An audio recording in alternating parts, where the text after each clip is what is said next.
and we're grateful that you're taking time from your busy schedule. This is the Great Lakes Freshwater Symposium, Protecting Wetlands Post-Sackett Decision. And we're going to start with a land and water acknowledgement. As a system of universities in Wisconsin, we share stewardship of the land and water between the Michigami, the full system of Great Lakes, and Michizzibi, the great Mississippi River, with the current sovereign nations of Potawatomi, Ho-Chunk, Menominee, Ojibwe, Oneida, and Mohican people, along with the ancestors before them. Together, we commit to being connected to this space, increasing our knowledge of it and transmitting that knowledge to future generations. That was written for the Freshwater Collaborative by Dr. Margaret Newton of the Electa Quinney Institute at the University of Wisconsin-Milwaukee. Today, you are joining us. We are 3 organizations working together. This is the Freshwater Collaborative of Wisconsin, the Great Lakes Higher Education Consortium, and the Council of the Great Lakes Region. So in collaboration, we offer this quarterly webinar. And we're very excited to hear from our panelists today. We have panelists from the state of Wisconsin and the state of Illinois, and they will be discussing the impact of the recent U.S. Supreme Court's decision on wetlands protection, scientific research, legal analysis, and policy, and they'll be including an update on the upcoming EPA WOTUS Rule revisions. So as we get going, if I could ask each panelist to introduce themselves. So if you could just say about 1 minute, your name, where are you calling in from, what's your role, these kind of things. I'll start with Melissa Scanlan. Hi everyone, I'm Melissa Scanlan. I'm a professor in the School of Freshwater Sciences and the director of the Center for Water Policy. Thank you, Melissa. Next is Veronica. Hi, I do have a face, but we couldn't get it to show. My name is Veronica Hemrich. I have a background in law and policy and have been working for the PRI as their legal and policy researcher and analyst since about 2018. I've been doing legal work for the better part of 3 decades though, so bear with me. Thank you. And Erin. Hello, everyone. My name's Erin Giese. I go by she, her pronouns. I'm a senior researcher at UW Green Bay's Conference Center for Biodiversity. I'm a project manager for a bird monitoring program with the United Nations and one of the lead investigators on the Great Lakes Coastal Wetland Monitoring Program. My expertise is primarily in birds, in wetland, grassland, and forest ecosystems. So thanks for having me on today. Thanks, Erin. And Geoff. Hi, I'm Geoff Pociask from the Illinois State Geological Survey here at the University of Illinois Prairie Research Institute, calling in from Champaign, Illinois today. I lead a group of wetlands geologists who study geologic, hydrologic, geochemical conditions of wetland areas, mainly focused on Clean Water Act 404 issues and wetland mitigation. Really happy to be here today. Good to see you. Thanks. And last but not least, Brian. Oh, it might be least, but Brian Wilm. I'm a wetland ecologist at the Illinois Natural History Survey within the Prairie Research Institute at the University of Illinois. I've been a wetland ecologist here since 1993. I manage a group of wetland scientists. And we work primarily, we work with Geoff. We primarily do work in support of the NEPA process, and we also do a lot with wetland mitigation. So I'm happy to be here. Thanks so much. Okay, well, let's get started hearing from our panelists. So we're going to start with an overview of the Supreme Court ruling and the impact on Wisconsin, but also the Great Lakes with Melissa Scanlan. All right, can everyone go ahead? Sorry, this is just technical things. I'm going to go ahead and turn off my video if the other panelists could as well while Melissa speaks. I think that'll create a good outcome. Thank you so much. All right, thanks everyone for being here. I'm excited to talk with all of you about wetlands, and we're starting with why we are here, which is the Sackett decision out of the US Supreme Court. So this is the decision that came out in May of 2023. And the Clean Water Act is a statute that has existed for over 50 years, and it regulates navigable waters. And the statute defines navigable waters as waters of the United States. This has left a lot of questions about what this definition means as it applies to wetlands and ephemeral streams. And so this has led to a lot of different disputes over time. It's been a very controversial program with numerous different iterations of what waters of the United States means in rules that the EPA and the Corps of Engineers have created. Over time, there's usually a rule followed by litigation. Prior to the Sackett decision, the operative way of applying this term came from a Supreme Court holding in the Rapanos decision in 2006, and it hinged on a significant nexus, finding a significant nexus between the wetland and the covered water. This didn't settle the issue, and as you can see from the map, in January of 2023, the country was basically divided between part of the country following a 2023 rule from the EPA and the Corps, and the purple states on the map following a pre-2015 rule. So Sackett, the dispute arose against this backdrop, and the Sacketts were a couple represented by the Pacific Legal Foundation. They ultimately were able to convince the Supreme Court that the EPA and the Corps of Engineers incorrectly claimed federal jurisdiction over the wetland on the Sackett's property. The facts of this are interesting because you can see from the map here a little bit about the location of it. The facts show the wetland was adjacent to an unnamed tributary on the other side of a 30-foot road, and the tributary flowed to a non-navigable creek, which eventually deposited into Priest Lake, which is a traditional water of the United States. So it wasn't the best facts to have going up before the Supreme Court, and what we got was a fairly extreme decision in terms of impact from the Supreme Court. So the holding here that was written by Justice Alito, delivering the opinion of the court that had a majority agree with it, was that in order for a federal jurisdiction to apply to wetlands, there needs to now be a continuous surface connection with a traditional water of the United States, meaning a navigable lake, river, or stream.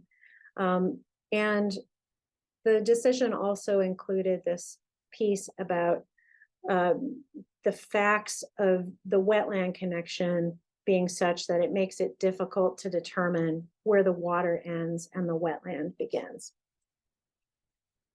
So this led to the EPA and the Corps working to update their rules, which they did in September. They issued at the beginning of September a conforming rule to make it consistent with the Sackett decision. And the rules do some pretty major things to restricting federal jurisdiction over wetlands.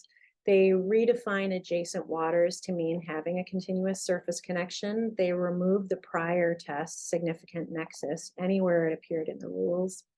They deleted interstate wetlands from the defined list of waters of the United States categories, and they deleted wetlands and streams from a prior category of additional waters. So what are the impacts of these amendments? In half of the country where the January 2023 rule applied, that prior map with the green states, the new conforming rule went into immediate effect. That's most of the states around the Great Lakes, with the exception of Ohio and perhaps one other. For the other half of the country where the January 2023 rule was enjoined by a court, they're going to be litigating whether or not this conforming rule actually interprets Sackett accurately. So we still don't have consistency across the country at this point. So what's the national impact of removing federal jurisdiction in this way? At the EPA Core September 12th webinar on the conforming rule, they estimated that 63% of the nation's wetlands are losing federal protection with their conforming rule. That's an early estimate. There's been also a lot of concern about the impact of these decisions on ephemeral streams. And at that same webinar, they said that the estimate is millions of miles of streams losing federal jurisdiction. So to restore federal jurisdiction would take an act of Congress. What does this mean for the states? I'm going to just quickly talk about Wisconsin as an example. You have to look at each state to see if the state still has wetland protections beyond any that are covered by the federal jurisdiction. And Wisconsin is an example of this. In 2001, the state legislature passed a comprehensive set of regulations that covered isolated and non-federal wetlands. That was actually in the wake of another Supreme Court decision that restricted federal jurisdiction, and the state legislature unanimously took action in 2001 to cover all those additional wetlands. However, in 2017, the Wisconsin legislature restricted that and created exemptions in certain situations for non-federal wetlands. And that's what we're concerned about now in terms of the impact in Wisconsin. So if a wetland loses federal jurisdiction, it might be exempt if it fits into the categories for exemption in Wisconsin. In urban areas, that means a project filling less than an acre, not impacting a rare high quality wetland, and complying with stormwater regulations. And then there are other rules for non-urban areas. This chart that we created for you is showing the number of acres permanently filled due to this non-federal exemption in Wisconsin. So it's per year. And you can see in 2018 was the first year that they were rolling out this exemption. So relatively few acres filled, and it has steadily increased. So the concern here now with Sackett is that with losing federal jurisdiction over many wetland acres across the country, that these exemption requests in Wisconsin will be rising. And here's a map that a group of scientists from Greenfire and the Wisconsin Nature Conservancy created in 2020 to show the impact of a Trump-era rule on waters of the United States that also was restricting federal jurisdiction. The 2020 rule mapped here are really conservative impacts compared to what we expect under Sackett's or requirement of a continuous surface connection. But this is just to show you that the impacts of Sackett are not going to be uniform, even in a single state. So even though the estimate from the EPA, the early estimate from EPA and Core is that 63% of the wetlands across the country are going to lose federal jurisdiction, in Wisconsin, those impacts are going to vary based on where you are. So you can see in the northern part of the state, the wetland acres are going to increase in terms of loss of federal jurisdiction. again, this was an estimate based on a rule in 2020, and we think that jurisdictional losses are going to be even greater under Sackett. And each state will need to do this kind of analysis because it will change based on the geography of the state and the wetland resources that each state has, not even touching on ephemeral streams, which will also have to be done on a state-by-state basis. So with that, I'm going to close it out and open it up to other panelists. Thank you. Thank you so much, Melissa. That's really informative. And now we're going to hear from Veronica about the policy impact in Illinois.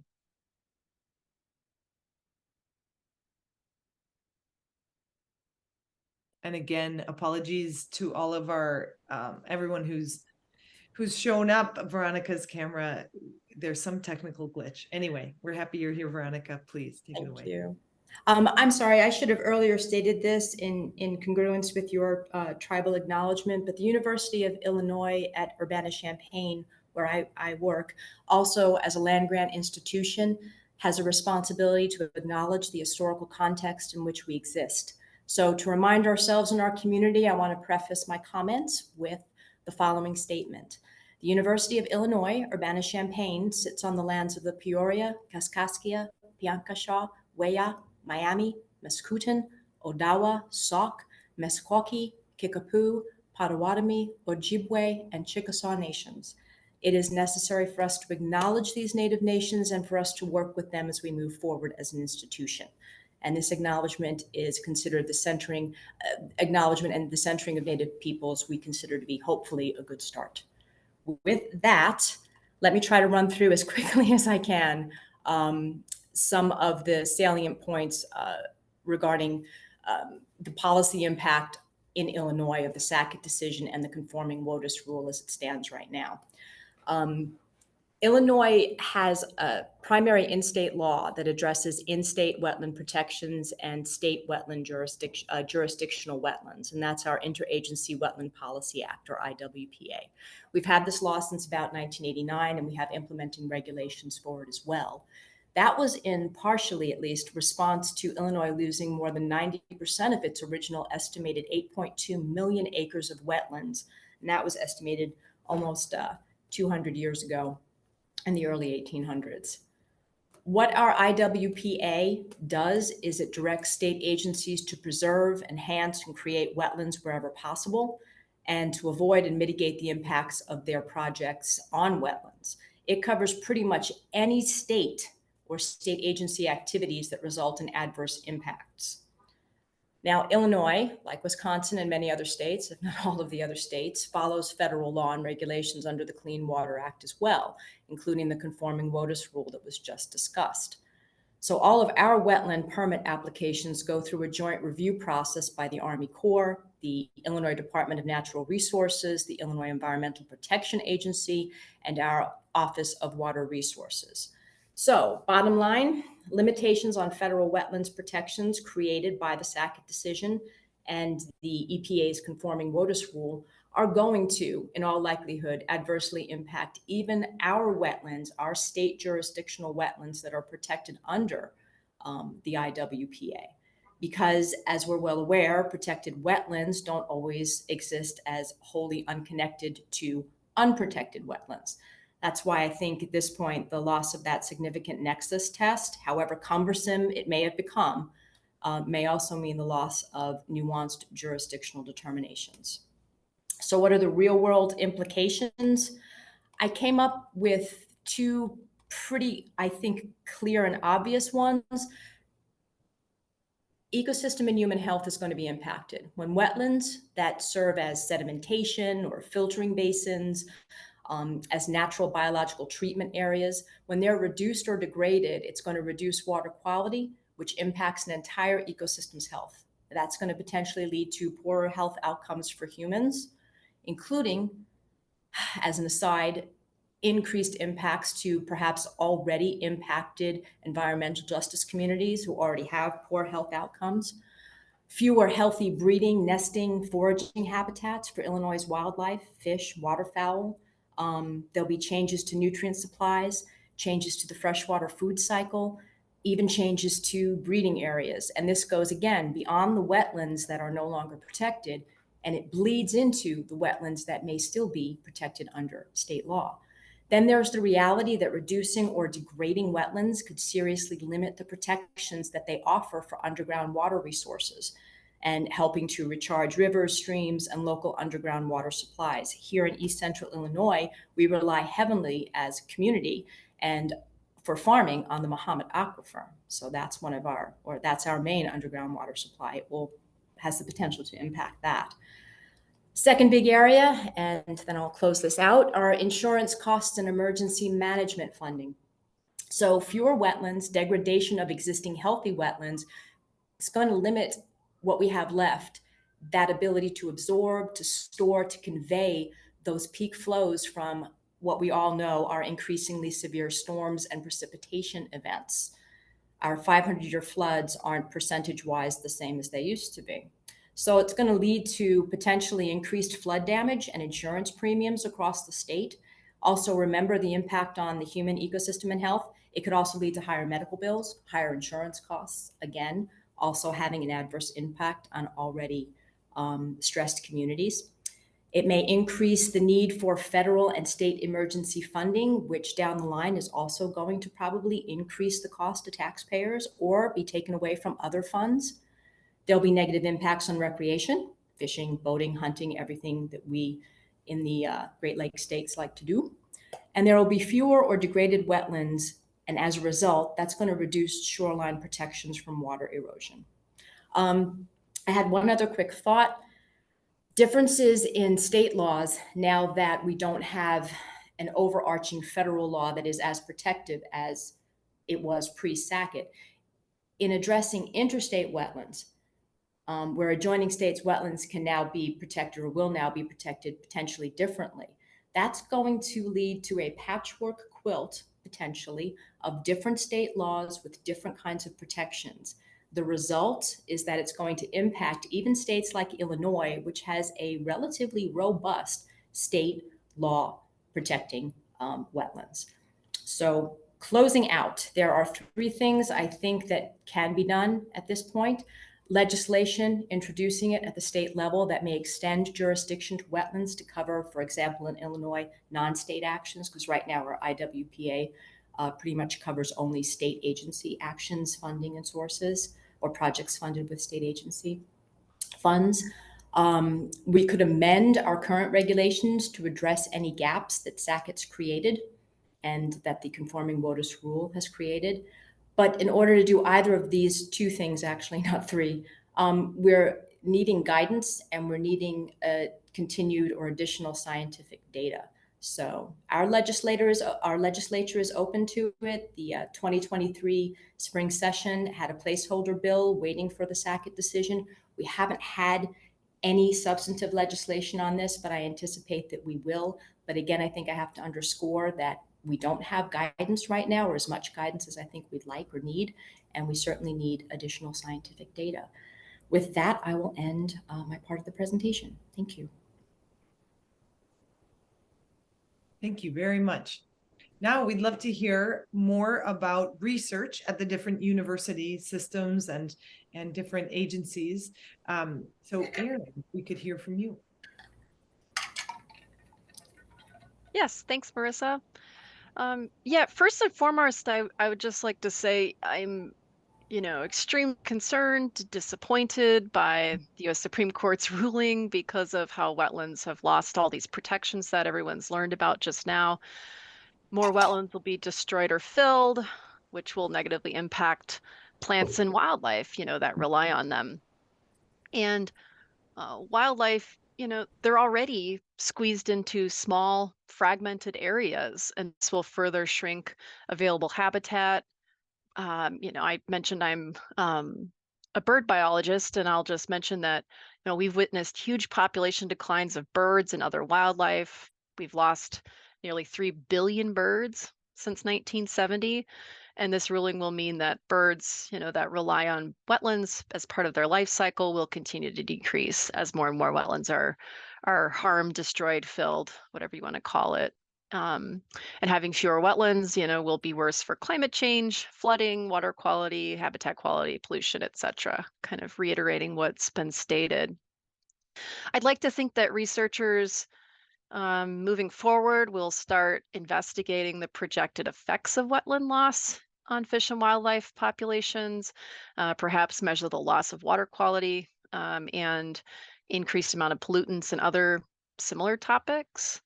In my opinion, conservationists and researchers can and should work towards a common goal of identifying the most critical wetlands to protect, conserve, or restore.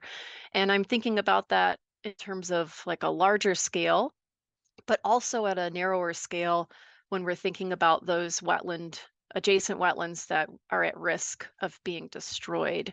I think it's really important to think about, what are those most critical places that we can really work towards conserving. And, that's where projects like the one I'm involved in can come into play. The Great Lakes Coastal Wetland Monitoring Program, at least in the Great Lakes coastal zone, that's where we conduct surveys. This coastal wetland monitoring program is funded through Great Lakes Restoration Initiative dollars, GLRI, and our monitoring program, we've been surveying fish, birds, anurans, plants, aquatic invertebrates, and water quality since 2011, and it's continuing to be ongoing. We've conducted thousands of surveys. And one of our program's goals is to identify which wetlands should be enhanced or restored and which ones are degraded, the most degraded based on the biota that are found there. That's kind of one of our main tasks so that we can better identify places of where money, funding, resources, time should be devoted. And our investigators are creating biological indicators using these plants and animals that I already listed to tell us about the health of wetlands, the health of those ecosystems according to these biota. And we can use results from these indicators to help identify wetlands that are most in need of protection and restoration. And I would like to think, I don't like to always be such doom and gloom, but I would like to think that this could be an opportunity for researchers to partner with organizations like land trusts and other land protection groups to protect those areas that are most critical through purchasing and protecting the land, or working with private landowners to establish conservation easements. So that's how I would like to see it. And I'll say that conservation scientists are adaptive, creative, and resilient, and we have an important role to fill, not just here with this issue with the wetlands ruling, but whenever we talk about protecting and preserving fish and wildlife habitats and populations, and we'll continue to work towards conserving our natural resources and fish and wildlife, and myself included. So I'm happy to pass it on to the next person. Thanks so much, Erin. And next is Geoff.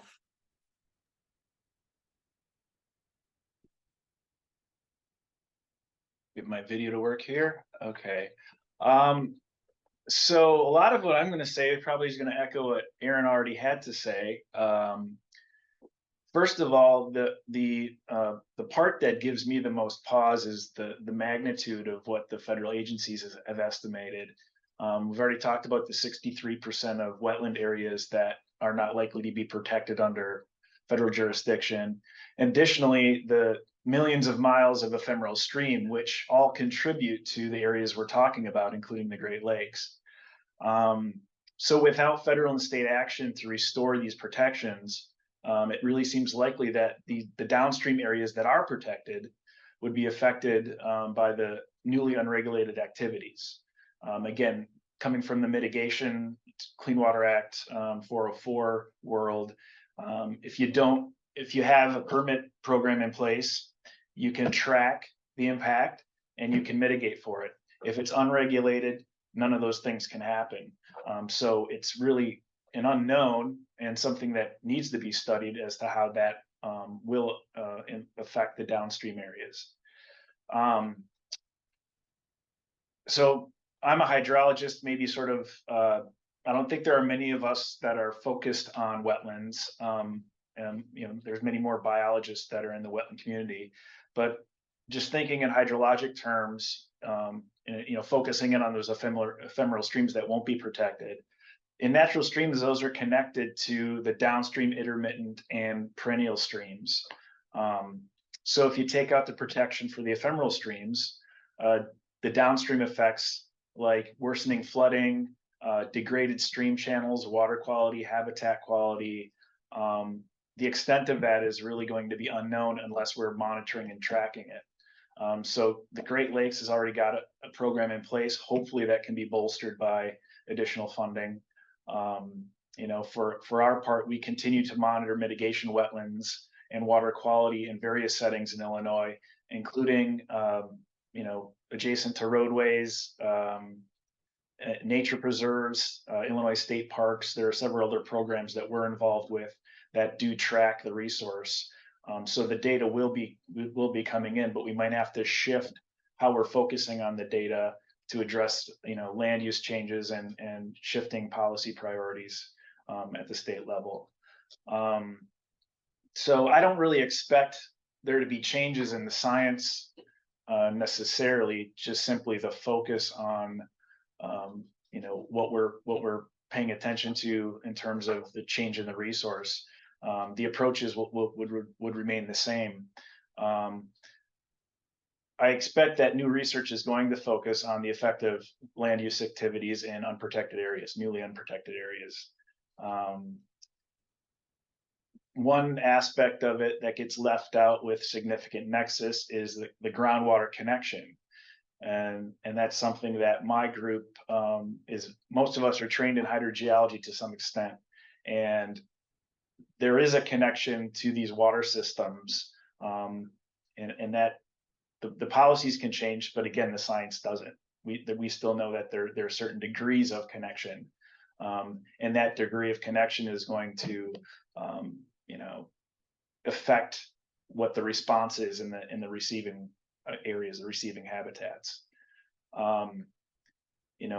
Much of how we measure things, there are technical standards in place. There are metrics that we use. I don't expect the agencies will have, any cause to change any of those metrics. It's just that the boundary between the ephemeral and the intermittent, or the adjacent or the abutting wetlands, those terms are going to change according to the law, apparently. So that's all I have to say at this point, but I'd welcome any questions down the road. Super. Thanks. And on to Brian. And it's worth saying that after we hear from Brian, then the panelists will all turn their videos on and we'll answer any questions that any of the attendees ask. And then we have a few side questions as well. So thanks, Brian. Okay, here's what I was afraid of. I basically have nothing to say now after Melissa and Geoff had covered pretty much everything I was going to mention. The only thing I would say that I guess Melissa really didn't speak at directly is we do need to know the status of the resources that are out there. And she talked a lot about wetlands, but the same thing applies to streams. We need, in Illinois for a number of years has had a biological significance stream characterization, where all the streams are across the state are mapped in terms of diversity and integrity. And I think that's a really good program. It hasn't been updated lately in Illinois, but clearly that's something that needs to be done. And I know other states do similar things, but I just wanted to mention that, that there, besides wetlands, we have some of the same issues with protecting streams, and we need to know which are the most important streams to protect, just the same as we talk about that in terms of wetlands. So I don't really have anything else to say on the research end that hasn't really been covered. Geoff and Melissa talked about a lot of things. I did want to bring up something for discussion, or whoever wants to address this. I know, so the ruling talks about a permanent surface connection, and I've seen other websites that apparently it seems like everyone assumes it says permanent surface water connection when it doesn't say that. And I guess I would like to have us discuss that a bit, just for, my own purposes as well. I know with Veronica and Geoff, we've talked about this. I would like to know what other people think about that, because I do know that a lot of people assume it's surface water connection, but it does not say that.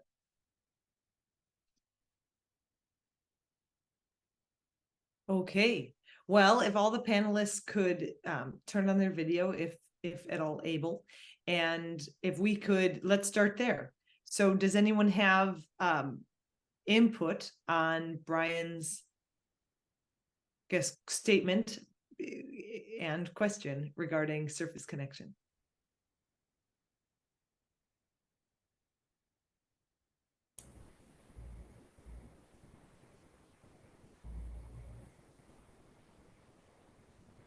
Veronica, you've unmuted. Does that mean that you have? I have, and I'm sort of You're the wondering policy if, lady. no, it's okay. Brian can smack me later. We're in the same building. Yeah.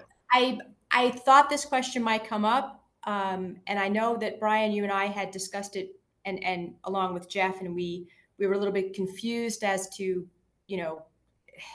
whether or not water needed to be explicit or express. I did go back to the Sackett decision because as a lawyer, that's what I do. And I think I have the answer. I have the beginning of an answer. It said in Rapanos, and this is the Sackett decision, the plurality spelled out clearly when adjacent wetlands are part of covered waters. It explained that waters, in quotes, may fairly be read to include only those wetlands that are, as a practical matter, indistinguishable from waters of the United States, such that it is difficult to determine where the water ends and the wetland begins. So the court goes on to say that occurs when wetlands have, quote, a continuous surface connection to bodies that are waters of the United States in their own right, so that there is no clear demarcation between waters and wetlands. So even though that continuous surface connection test is what we've got a lot of quoting on, I believe it does connect back, based on the decision, to wetlands having a continuous surface connection. So it's the wetland itself that has to have that continuous surface connection. No, it doesn't say water, but we presume wetlands to be hydric, right? Here's the question I have following that. Can a continuous surface connection be established in such a case as that by a ditch, a pipe, a culvert? How about a string between the wetland and the waters of the United States? So this is where that whole issue of guidance comes up that we're lacking at this point. And also scientific data and information. Does that make sense? Does anybody else have thoughts or ideas? Anything? Because that's all I could come up with, was actually going back to the case itself. And you went back to Rapanos, which is an important point. This was part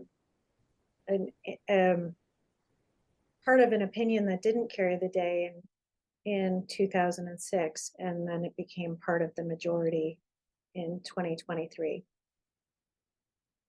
And I think another, what I would like to ask of the wetland ecologists here is, how difficult is it to find that continuous surface connection with the wetlands? And what about the other part of the test that they've added about making the water indistinguishable, the wetland basically indistinguishable from the traditional water? Is that even something that wetland ecologists are able to find in the real world?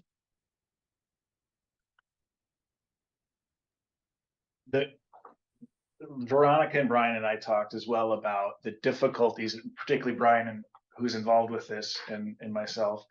I mean, we study hydrologic process. It's not a fixed geographic feature. It's a process that happens with every rainstorm, with every flood. with lake level change in the Great Lakes. Those are all processes that can change that boundary depending on the time scale you're dealing with. So to take physical features like a levee or a dam or some berm or a ditch that somebody made, that really makes it difficult in a technical sense to say, well, it doesn't change the hydrologic process. It might change the magnitude of it, but it still doesn't change how water flows and connects with a surface water groundwater system. So I think that's a difficult aspect of it from a hydrologic perspective, to have a fixed geographic location to make the determination without pretty rigid technical guidance. Yes, I think we still need more guidance. That's obvious, and I think we expect that. Building on what Geoff said, I believe there's, and Veronica, I know you can probably answer this, but there is some text in the document that refers to, I don't believe it refers to floodplain, but it refers to seasonality, and I believe it refers to tidal changes. So the actual, what they mean by permanent surface connection is, I think is still not clear. And I still think we will need more guidance from Corps before we really understand what's expected or what these definitions are. Yeah, I mean, Veronica mentioned it. I mean, what is a permanent surface connection in their mind? I don't think we know that yet. Okay, that's super. So then we're going to move on to a couple of questions from attendees. The first one is, how can scientists and or researchers become better activists for legal and regulatory change? I think many in academia are afraid to step into that space, but it seems more important now than ever. Thoughts on approaches to take? I'm happy to start that one off for you. So an organization I'm intimately connected to is the Audubon Society. There's a national level, national Audubon office, regional offices, and then small chapters in the network. And one of the pieces, or I guess parts of their mission, is advocacy for birds. And I know we're talking about wetlands. I know that, but Audubon does a lot of advocacy work for wetland protection, work on climate change, habitat restoration, all those sorts of topics. And they just use birds as sort of the poster child front runner of those actions. And Audubon does a lot of advocacy work with politicians. And I'm a chapter leader, a president of a local Northeastern Wisconsin Audubon chapter. And we've been working closely with the Audubon Great Lakes Regional Office on becoming better connected with politicians in our area. And one of their strategies is to build relationships with politicians. And it's kind of sometimes scary, I think, for people to like have a meeting scheduled with, a U.S. senator, congressman, or state senator, some kind of state legislature. And I was certainly nervous when I first started to meet with them. But I can share a success story. We've been building a relationship with one of the U.S. senators in the state, and we meet regularly with one of their staff people and go on bird walks. We hang out, chat about, policy and those sorts of things. And because of that relationship that we've built with that office, they've now come to me for topics related to wildlife. One of those was cormorant management. We did a research project studying cormorant diet and where they travel and where they spend their time, those sorts of topics. And there was an issue with cormorant management somewhere else in the state, and that politician's office came to us for advice on how to handle that issue. So I guess my long-winded answer is try to connect with politicians. Audubon's a really nice avenue for that. They can help set those meetings up, and building a relationship so that we can build dialogue between the sciences and policy. And what better way to do that than connecting with our policymakers, right? So it's been a fun adventure for me to meet with politicians. Do any of the other panelists have anything to add before we move on to the next question? Yeah, just Erin, it's something that the Prairie Research Institute actually has established, which is making connections with our local and sometimes more national politicians and representatives. One thing to keep in mind that we always underscore, though, for us anyway, is that the objective science has to be first and foremost. So we don't do any sort of regulatory work with the people we have contact with, the politicians or representatives, but we inform them with objective data. And that maybe that's one of the issues that some of the scientists in this group are having, which is, how can we become, we don't want to become necessarily politically involved, but you can become informative with your data. And to do that, you have to establish the connection like you have. So, and just to say PRI has and continues to do that. That's all I wanted to say. Thank you. I think it's great to hear your examples of building those relationships, and it is really important.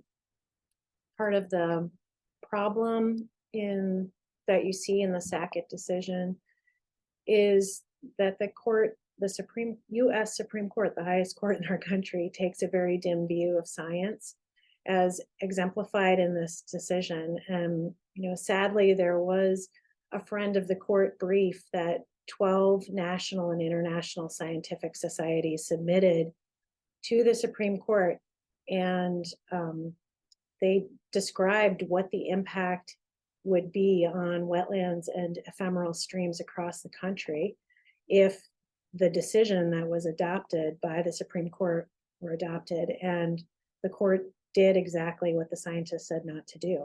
So that's I think something for scientists to look at and realize we're not listened to in all of these different settings, right? And so scientists do need to be engaging. That doesn't mean retreat, but I think it means engaging and developing relationships where you can, and doing what you can to communicate the science that you're creating to the public, to make the science more accessible to the public.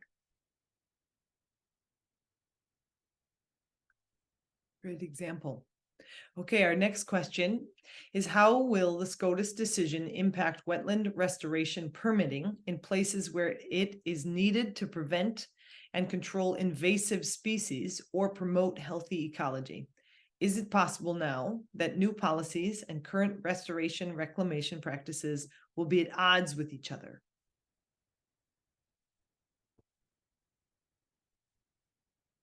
Opening that to the whole panel. I can comment on that, I suppose, from again, focusing on water quality, for instance. Many invasives take over because of water quality issues in the first place. And if you're less protective of a neighboring parcel that they no longer have to pull a permit, and you have a restoration project, it's possible that that's going to be detrimental to your objectives. So you'll have, perhaps there'll be some boundary issues with neighboring parcels or neighboring states. I work in Illinois Beach State Park, monitoring water quality. Across the border is Shiawaukee Prairie. Luckily, those two are highly protected areas that are adjacent to other restoration areas, also luckily. But if the landscape or land use changes, then yes, I think those two issues are certainly at odds.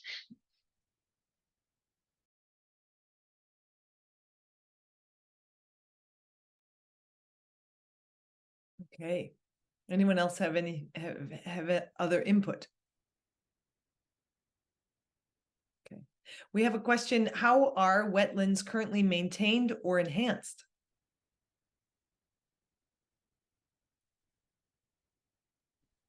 I'm not a restoration ecologist, but I work with restoration ecologists, so I can comment a little bit on that. It really depends on, every wetland is going to have a unique situation that it faces, but some of the major issues that they face are invasive species, invasive plant species. And so what we mean by invasive is it's a species that's been introduced to an area that it did not historically originally belong to. And the species is aggressive and outcompetes other species.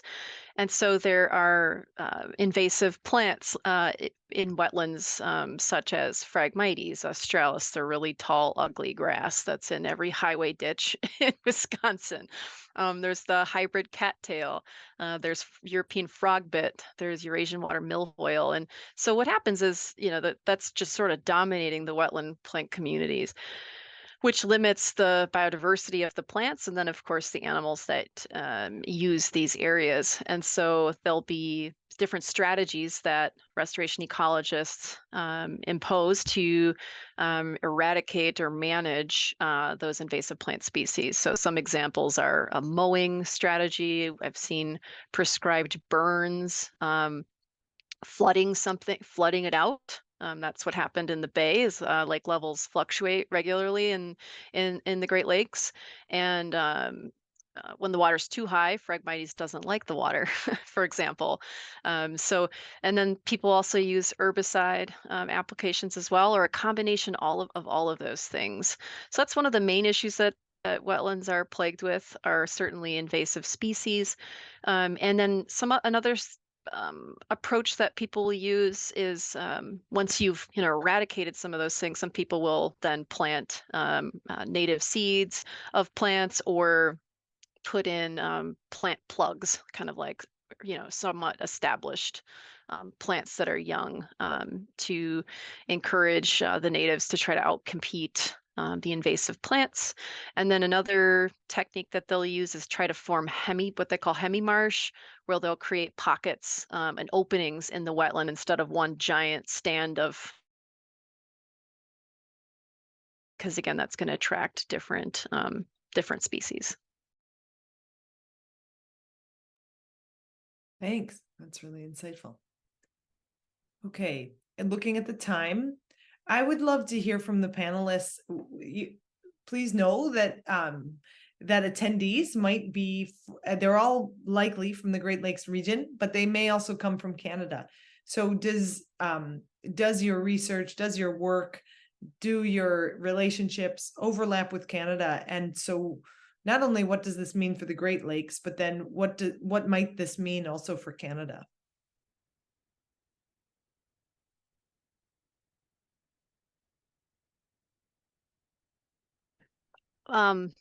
So our Great Lakes, trying to see if someone else wanted to chime in. We work for our Great Lakes Coastal Wetland Monitoring Program. It is an international project. So we survey wetlands using the same field methods to collect data on fish, birds, anurans, aquatic invertebrates, water quality. I think I'm missing one. Anyway, across the United States and Canada. So we have close relationships with organizations like Environment Canada, Birds Canada, University of Windsor, and we're all trying to work on studying these systems and figuring out places that are most in need of protection. So always happy to work with our friends, our Canadian friends. Brian, did you have something? Oh, go ahead, Melissa, please. Yeah, I was just going to say that although the extent of the law that we're talking about only applies within the United States, the impacts don't honor any kind of political boundaries. And I think with Erin's work on birds, that's a great example, because migratory birds certainly are impacted wherever they are in the system. So it would be interesting to know how the Canadians are protecting wetlands. And that would be great to hear in another webinar, maybe, about what we can learn from the Canadian approach to wetlands and how similar or different it is from ours. I'd also like to add that I think, in addition to what Melissa said, that we also have a lot to learn from Indigenous people who have lived here for millennia and managed to use the resources, but also protect and conserve them. And there are a lot of indigenous tribes in Canada and of course in the US. Thanks. I mean, I would just say generally, it's an obvious statement that if we in the US, if we negatively impact shared watersheds in the Great Lakes system, we're going to impact Canada in a negative way. That's just going to happen. Thank you so much. So there's a couple more questions, but we've run out of time. So I just wanted to finish up with some advice from an attendee. They say, invite your congressional representative to go on a field trip or two and help them to connect to nature in their jurisdiction. They don't know what they don't know. People tend to make decisions with their hearts, then justify them with their heads so they can feel intelligent about their decision. Help them to connect to wetlands with their hearts. It can't hurt. Take them on a benthos monitoring adventure and show them how many living creatures are found in a gallon of water. Well, that's just lovely. So to sum this up, please know this is an event quarterly symposium series that's sponsored by the Freshwater Collaborative of Wisconsin, the Great Lakes Higher Education Consortium, and the Council of the Great Lakes Region. These events seek to encourage and advance collaborations, share science across borders, encourage students in research and career opportunities, and present research that is solving real-world problems. If you are interested in continuing to attend these events, or if you want to share, please visit the Freshwater Collaborative website, freshwater.wisconsin.edu, and sign up for our newsletter so you can know when they're coming. So thank you all for attending, and thank you so much, panelists, for taking time and sharing your expertise with us. We hope you have a wonderful Tuesday.